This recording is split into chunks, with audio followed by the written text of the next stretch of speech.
بابا ناس كتير بتشتكي من تساقط الأزهار والعقد من الفول البلدي.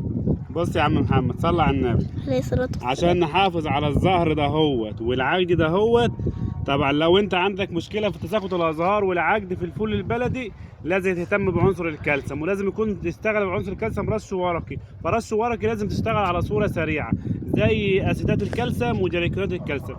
الصوره المنتشره في السوق المصري اللي هي الاسيتات الكالسيوم. الاسيتات الكالسيوم دي صوره سريعه، ليه؟ جزيئاتها صغيره بتنتقل بسرعه داخل النبات، والكالسيوم زي ما انتم عارفين ان هو بطيء الحركه، فلما يكون في صوره اسيتات بيتحرك بسرعه داخل النبات فبتنقله معاها بسرعه، فتنقل الكالسيوم وتعالج مشكله نقص الكالسيوم. فهنوقف تساقط الازهار زي ديت وتساقط العقد زي ديت، تمام؟ فاشتغل على مركب اسيتات كالسيوم كويس وشركه محترمه، تمام؟ زي الجولدن كال اللي برضو لك في الصوره ده. هنرش مثلا كل اسبوع طول ما في زهر زي ده يا محمد، ما في زهر زي ده في النبات هنرش كالسيوم ونحافظ عليه. طالما في عقد برضه هيجيب معانا هنشتغل على العقد والكالسيوم والزهر ده همت عشان يحافظ عليهم ويكبروا معانا ويكملوا معانا لحد ما يبقى قرن كبير ومحصول كويس. السلام عليكم.